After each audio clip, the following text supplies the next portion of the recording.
নামাজে জানাজার পর সশস্ত্র বাহিনীর ইউনিট জাতীয় পতাকা ও ফুলে ফুলে আচ্ছাদিত প্রেসিডেন্ট জিয়ার লাশ একটি কামানবাহী শকটে নিয়ে নতুন সংসদ ভবনের দিকে এগুতে থাকে।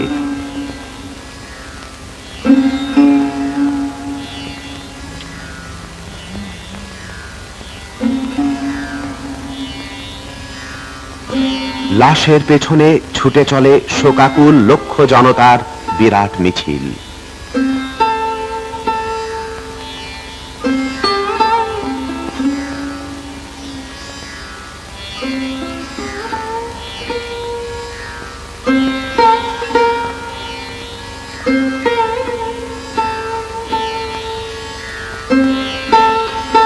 নতুন সংসদ ভবনের কাছে পূর্ণ রাষ্ট্রীয় মর্যাদায় মরহুম প্রেসিডেন্ট জিয়াকে দাফন করা হয়।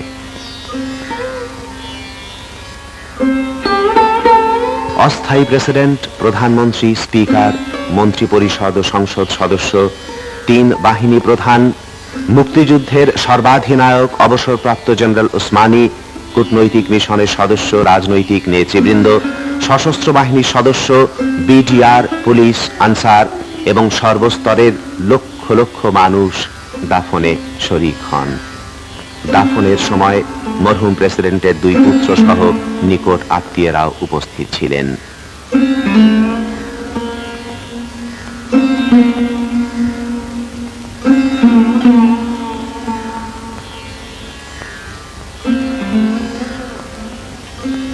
রাষ্ট্রীয় মর্যাদায় ধীরে ধীরে অন্তিম শয়ানে শায়িত করা হলো মহান দেশপ্রেমিক প্রেসিডেন্ট জিয়াকে। তোপধ্বনি হলো 21 বার মরহুম প্রেসিডেন্টের সম্মানে।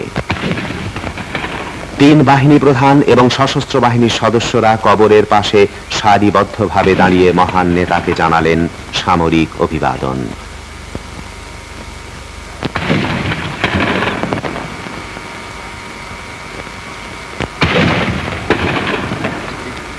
মরহুম প্রেসিডেন্টের প্রতি শ্রদ্ধার নিদর্শন হিসেবে বিভিন্ন বাহিনী, সংস্থা ও সংগঠনের পক্ষ থেকে মাজারে পুষ্পস্তবক অর্পণ করা হয়।